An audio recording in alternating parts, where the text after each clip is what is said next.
Hello guys, आज हम पढ़ने जा रहे हैं असेसमेंट ऑफ इंश्योरेंस कंपनीज जो कि कॉर्पोरेट टैक्स का एक पार्ट है। So let's start. देखो, इसका हम असेस ले कि जो भी प्रॉफिट या गेन होता है बिजनेस इंश्योरेंस बिजनेस का, फिर चाहे वो म्यूचुअल इंश्योरेंस कंपनी का इंश्योरेंस बिजनेस हो या कोऑपरेटिव लाइफ इंश्योरेंस सोसाइटी का इंश्योरेंस बिजनेस हो, उसकी जो इनकम होगी ना, उसका जो प्रॉफिट होगा, वो इनकम टैक्स एक्ट 1961 के अकॉर्डिंग जो रूल्स है ना, उसी के अकॉर्डिंग ही हम उसको ट्रीट करेंगे। तो यहाँ पे point to be noted is that, जो ध्यान रखने वाली बात है वो ये है कि इंश्योरेंस बिजनेस से जो भी इनकम होगी वो एक नॉर्मल बिजनेस इनकम की तरह ही ट्रीट की जाएगी। ठीक है। अब नेक्स्ट पॉइंट पर जाते हैं कि types of insurance. Insurance companies कितने तरह की होती है। सबसे पहले आता है म्यूचुअल इंश्योरेंस कंपनी, फिर उसके बाद आती है cooperative life insurance company, next हमारा आता है अदर इंश्योरेंस बिजनेसेस। अब इनके बारे में हम डीप में भी बात करते हैं। सबसे पहले हम बात करते हैं म्यूचुअल इंश्योरेंस कंपनी की। तो देखो, म्यूचुअल इंश्योरेंस कंपनी क्या होती है? एक ऐसी कंपनी जो कि इंडियन कंपनी लॉ के अंडर इनकॉर्पोरेट हो, रजिस्टर्ड हो। सेकेंड पॉइंट, एक ऐसी कंपनी जिसका कोई भी शेयर कैपिटल ना हो। I repeat, a company which has no share capital and incorporated under Indian company law. Next and important point कि उसका जो पॉलिसी होता है ना, म्यूचुअल इंश्योरेंस कंपनी का एक पॉलिसी होता है कि उसके जो मेंबर्स होंगे ना, वो सिर्फ और सिर्फ उसके पॉलिसी होल्डर्स ही होंगे। ठीक है। और इसमें एक और मेन बात आती है म्यूचुअल इंश्योरेंस कंपनी में कि म्यूचुअल इंश्योरेंस कंपनी का जो भी प्रॉफिट होगा वो कंपनी रिटेन कर सकती है और उसको फ्यूचर में भी यूज़ कर सकते हैं। किस तरीके से? अपने पॉलिसी होल्डर्स को जो फ्यूचर प्रीमियम्स होंगे उनमें रिबेट देके उनका फ्यूचर प्रीमियम रिड्यूस करके। यहाँ पर एक प्रैक्टिकल एग्जांपल ले लेते हैं। सपोज एक कंपनी को 1 लाख रुपए का प्रॉफिट हुआ है। ठीक है। अब देखो, हमें प्रीमियम जो है 1 साल का होता है या फिर सपोज 2 साल का होता है इंश्योरेंस, सॉरी। अगर हमारा सपोज स्कूटी का इंश्योरेंस है वो 1 साल का है, अगले साल हमको रिन्यू कराना है और उसके 2,000 रुपये हम भरते हैं। लेकिन कंपनी को क्योंकि प्रॉफिट हुआ है तो कंपनी क्या करती है, जितने भी उसके मेंबर्स हैं ना, उनका जो 2,000 रुपये का प्रीमियम है या फिर जितने भी अमाउंट का प्रीमियम है उसको रिड्यूस कर देगी। ठीक है। 2,000 के बदले उसकी मर्जी है, कंपनी की मर्जी है कि चाहे वो 1,500 रुपये ले, 1,800 रुपये ले, 1,000 रुपये ले, वो उसके पॉलिसीज़ के ऊपर डिपेंड करता है। ठीक है। अब हम कुछ एग्जांपल्स देख लेते हैं म्यूचुअल इंश्योरेंस कंपनी के, जैसे कि अपना लिबर्टी म्यूचुअल हो गया, स्टेट फार्म हो गया, म्यूचुअल ऑफ ओमाहा हो गया, हेल्थ केयर सर्विसेज कॉर्पोरेशन हो गया। ये सब म्यूचुअल इंश्योरेंस कंपनीज के एग्जाम्पल हैं। नेक्स्ट हम आते हैं कोऑपरेटिव लाइफ इंश्योरेंस सोसाइटी पर। देखो, कोऑपरेटिव लाइफ इंश्योरेंस सोसाइटी वो होगी जो कि रजिस्टर्ड होगी कोऑपरेटिव सोसाइटी एक्ट 1912 के अंडर या फिर कोई भी स्टेट लेजिस्लेचर के अंडर। ठीक है। जब तक कोई भी life insurance society cooperative society act 1912 के अंदर रजिस्टर्ड नहीं होती है या फिर किसी स्पेशल स्टेट लेजिस्लेचर के अंदर रजिस्टर्ड नहीं होती है, वो कोऑपरेटिव लाइफ इंश्योरेंस सोसाइटी नहीं कहलाएगी। सेकेंड आता है कि एक ऐसी लाइफ इंश्योरेंस सोसाइटी जिसका भी कोई भी शेयर कैपिटल ना हो। ठीक है। और उसके जो मेंबर्स होंगे ना, वो सिर्फ वही लोग होंगे जिन्होंने कि वो सोसाइटी बनवाने के लिए एप्लीकेशन दिया था, रजिस्टर करने के लिए एप्लीकेशन दिया था। ठीक है। सपोज अगर एक सोसाइटी वालों ने लाइफ इंश्योरेंस सोसाइटी ओपन करने के लिए 50 मेंबर्स ने एप्लीकेशन दिया था, तो सबसे पहले तो वो 50 लोग उसके मेंबर्स होंगे। उसके बाद जो जो भी उसके पॉलिसी होल्डर्स हैं वो उसके मेंबर्स बनेंगे। बस ये दो तरह के लोग ही कोऑपरेटिव लाइफ इंश्योरेंस सोसाइटी के मेंबर्स बन सकते हैं। ठीक है। इसका एक एग्जांपल भी देख लेते हैं।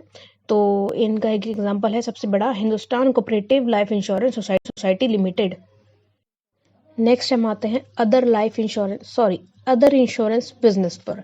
तो अदर इंश्योरेंस बिजनेस में जो भी नॉन लाइफ इंश्योरेंस होते हैं वो आते हैं। नॉन लाइफ माने जिसका कि इंसान की ज़िंदगी से कोई भी लेना देना नहीं है। फॉर एग्जांपल फायर इंश्योरेंस हो गया, मरीन इंश्योरेंस हो गया, ट्रैवल इंश्योरेंस हो गया, ये सब अदर इंश्योरेंस बिजनेसेस में आ जाते हैं। ठीक है। अदर इंश्योरेंस बिजनेस की सबसे बड़ी चीज़ क्या होती है कि इनका जो प्रॉफिट होता है वो प्रॉफिट बिफोर टैक्स के ऊपर हम डील करते हैं। और ये इनको जो भी इनका प्रॉफिट होता है, प्रॉफिट बिफोर टैक्स, वो इनको P&L अकाउंट पर डिस्क्लोज करना पड़ता है। कौन से रूल के अकॉर्डिंग? इंश्योरेंस एक्ट 1938 के अकॉर्डिंग या फिर provision of insurance regulatory authority act 1999 के अकॉर्डिंग। ठीक है। एक बार फिर से रिपीट कर देते हैं कि अदर इंश्योरेंस बिजनेसेस का जो प्रॉफिट होता है वो इनको P&L में डिस्क्लोज करना होता है दो एक्ट के अकॉर्डिंग। सबसे पहला एक्ट इंश्योरेंस एक्ट 1938, दूसरा act provision of insurance regulatory authority act 1999। आ जाते हैं टाइप ऑफ इंश्योरेंसेस पे। देखो, इंश्योरेंस से बहुत तरह के होते हैं। Life insurance, car insurance, health insurance, two wheeler insurance, fire insurance, marine insurance and travel insurance. तो हम सबसे पहले बात करते हैं लाइफ इंश्योरेंस बिजनेस की। देखो समझ रहे हैं तो किसी चीज़ को डीप में ही समझना चाहिए, ठीक है। तो लाइफ इंश्योरेंस बिजनेस में क्या आता है, लाइफ इंश्योरेंस बिजनेस एक ऐसा कॉन्ट्रैक्ट होता है जिसके अंदर इंश्योरर माने कि हम कुछ फिक्स अमाउंट देते हैं, ठीक है। इंश्योरर जो होता है ना कंपनी वाला, वो एक फिक्स अमाउंट हमको देता है अगर हमारी डेथ हो जाती है, ठीक है, किसी भी बीमारी की वजह से या किसी भी एक्सीडेंट की वजह से। I repeat, life insurance business में सबसे बड़ी चीज़ क्या होती है कि जिस कंपनी का भी हम इंश्योरेंस लेते हैं वो कंपनी अगर बाई चांस हमारी डेथ हो जाती है किसी भी इलनेस या एक्सीडेंट की वजह से, तो हमें एक पर्टिकुलर अमाउंट देती है। वो अमाउंट हमने जो भी प्लान चूज़ कर रखा है ना उसके अकॉर्डिंग होता है, ठीक है। हमारा क्लेम 1 करोड़ का भी हो सकता है, 50 लाख का भी हो सकता है, ठीक है, 20 लाख का भी हो सकता है। वो हमारे क्लेम के ऊपर डिपेंड करता है कि हमने कौन सा क्लेम ले रखा है, कौन सा हेल्थ इंश्योरेंस ले रखा है, ठीक है। नेक्स्ट पॉइंट आता है कि जो क्लेम का जो टर्म्स एंड कंडीशंस है ना वो क्लेम किस तरह का है उस पर डिपेंड करते हैं, ठीक है।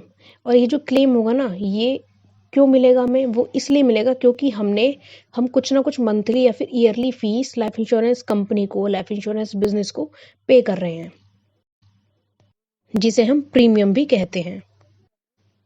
इसमें क्या होता है, अगला आता है हमारा car insurance and two wheeler insurance. इसमें क्या होता है, इंश्योरर हमें फाइनेंशियल प्रोटेक्शन देता है। इंश्योरर माने कंपनी हमें फाइनेंशियल प्रोटेक्शन देती है हमारे व्हीकल के अगेंस्ट। अगर हमारे व्हीकल में कोई फिजिकल डैमेज हो जाता है, लाइट टूट गई, ठीक है, या फिर स्कूटी या बाइक की या गाड़ी की जो है हमारी बॉडी डैमेज हो गई, ठीक है, तो ट्रैफिक की वजह से, किसी इंसिडेंट की वजह से, तो वो हमें सही करा के देती है, पैसे देती है, ठीक है। इसमें मंथली और ईयरली फीस होती है जिसको हम प्रीमियम कहते हैं, ठीक है। कुछ कार इंश्योरेंस और टू व्हीलर इंश्योरेंस, ठीक है, कुछ कार इंश्योरेंस और टू व्हीलर इंश्योरेंस में फाइनेंशियल एड होता है चोरी पर, ठीक है। अगर हमारी स्कूटी या बाइक चोरी हो जाती है तो उसके पैसे हमें मिल जाते हैं। और जो क्लेम का जो टाइप होता है वो हम कौन सा इंश्योरेंस चूज करते हैं उसी के ऊपर बेस होता है। मरीन इंश्योरेंस शिप का होता है। इसमें इंश्योरेंस कवरेज देता है ट्रांसपोर्टेशन के लिए। मरीन इंश्योरेंस में इंश्योरेंस सामान लेकर जा रहा है या लोगों को लेकर जा रहा है तो उसका इंश्योरेंस होता है, ठीक है। इसमें क्या इंश्योर होता है, जो भी सामान जा रहा है, ठीक है, उसका इंश्योरेंस होता है। अगर कोई भी सामान बेकार डैमेज हो जाता है या खो जाता है, चोरी हो जाता है, तो उसका कंपनी को देना पड़ता है पैसा, ठीक है। अगर शिप में कोई डैमेज हो गई है तो शिप का पैसा देना पड़ता है, ठीक है। या फिर किसी क्रू मेंबर की डेथ हो गई या फिर क्रू पे या फिर शिप पर कोई बंदा जो है वहाँ से ट्रैवल कर रहा है उसको कुछ हो गया है तो उसके लिए भी इंश्योरेंस कंपनी को पे करना पड़ता है। नेक्स्ट हम आते हैं हेल्थ इंश्योरेंस। हेल्थ इंश्योरेंस लोग सबसे ज़्यादा कराते हैं। ऑलमोस्ट हर एक इंसान का हेल्थ इंश्योरेंस हुआ रहता है। हेल्थ इंश्योरेंस में क्या होता है, ये इस तरह का इंश्योरेंस होता है जिसमें कंपनी फाइनेंशियल एड प्रोवाइड करती है हमारे मेडिकल एक्सपेंसेस के बदले, ठीक है। इसमें वो हमारे सर्जरी के बिल्स ये सब पे करते हैं, ठीक है। और किसके बदले करते हैं, ऑब्वियस सी बात है जो हम प्रीमियम पे करते हैं उसके बदले करते हैं। नाउ ट्रैवल इंश्योरेंस बड़ा ही नया सा नाम है, लेकिन हाँ आजकल अमीर अमीर लोग ट्रैवल इंश्योरेंस भी करा लेते हैं, ठीक है। ट्रैवल इंश्योरेंस एक ऐसा इंश्योरेंस होता है जो कि रिस्क कवर करता है जब हम ट्रैवल कर रहे होते हैं, ठीक है। ये हमारे मेडिकल बिल्स, जब हम ट्रैवल कर रहे थे उस दौरान जितने भी मेडिकल बिल्स आए थे उनको कवर करता है। हमारा लगेज खो गया है उसको कवर करता है, या फिर हमारी फ्लाइट जो है कैंसिल हो गई है और उसके पैसे में नहीं मिले हैं तो इंश्योरेंस कंपनी हमें वो पैसे देगी, और उसके पैसे में नहीं मिले हैं तो इंश्योरेंस कंपनी हमें वो पैसे देगी, ठीक है। या फिर और भी कुछ हमारा लॉस हो गया है जो कि हमारे क्लेम के अंदर आता है, वो भी हमें कंपनी पैसा देगी उसका भी, ठीक है। और ये कब से कब तक का होता है, जिस दिन हमने ट्रैवलिंग चालू करी उस दिन से लेके जब तक हम अपने घर वापस नहीं आ गए ना तब तक का ट्रैवल इंश्योरेंस कंसिडर होता है। अब देखो टैक्स रेट क्या है इंश्योरेंस बिजनेस पे, तो देखो इंश्योरेंस बिजनेस का टैक्स रेट होता है 12.5%, 12.5%, प्लस में उस पर सरचार्ज भी लगता है। सरचार्ज कैसे लगता है, अगर हमारी इनकम 1 करोड़ से लेकर 10 करोड़ तक की है तो हमारा सरचार्ज लगेगा 4%, लेकिन अगर हमारी इनकम 10 करोड़ से ज़्यादा है तो उस पर सरचार्ज लगेगा 12%। और उस सरचार्ज पे हेल्थ एंड एजुकेशन सेस भी लगता है जो कि 4% रहता है इन ऑल केसेस। देखो हेल्थ एंड एजुकेशन सेस याद करने में ना एक बहुत इंपॉर्टेंट पॉइंट है कि जहाँ पर भी आपकी हेल्थ एंड एजुकेशन सेस की बात हो रही है ना वहाँ पे सीधा 4% लगा दो, चेंज है ही नहीं कहीं पर कोई। अब देखो कुछ एडजस्टमेंट भी अलाउड है इंश्योरेंस बिजनेस को कैलकुलेट करते वक्त इंश्योरेंस बिजनेस की इनकम को कैलकुलेट करते वक्त, ठीक है, उनको भी हम ज़रा देख लेते हैं। फर्स्ट पॉइंट आता है, अगर हमारा प्रॉफिट किसी भी ऐसे एक्सपेंडिचर को डिडक्ट करने के बाद आया है जो कि हमने P&L अकाउंट से डेबिट कर दिया है, for example provision for tax, dividend reserve etcetera, तो वो सेक्शन 30 to 43B के अंदर एडमिसिबल नहीं होंगे और उनको हम प्रॉफिट में वापस से ऐड कर देंगे। कोई भी गेन या फिर लॉस हमें इन्वेस्टमेंट के रियलाइजेशन की वजह से हुआ है, तो अगर गेन हुआ है तो उसे हम डिडक्ट कर देंगे और लॉस हुआ है तो उसे हम वापस से ऐड कर देंगे। ठीक है, ये भी एक एडजस्टमेंट है। नेक्स्ट पॉइंट आता है प्रोविजन फॉर डिमिन्यूएशन ऑफ इन्वेस्टमेंट। अगर हमारी इन्वेस्टमेंट की वैल्यू कम हो गई है और हमने उसको P&L अकाउंट से लेस कर दिया है, सब्ट्रैक्ट कर दिया है, तो उसको भी वापस से ऐड कर दिया जाएगा। नेक्स्ट हमारा पॉइंट आता है reserve for unexpired risk will be allowed as a deduction to the following extent.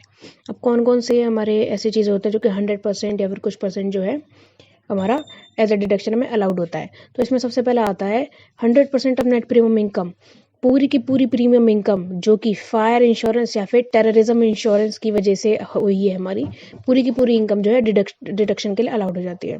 ठीक है, या फिर कोई मिसलीनियस कोई हमारा इंश्योरेंस है तो उसके लिए 50% इनकम जो है ना प्रीवियस ईयर की, वो हमारी एज अ डिडक्शन अलाउड हो जाती है।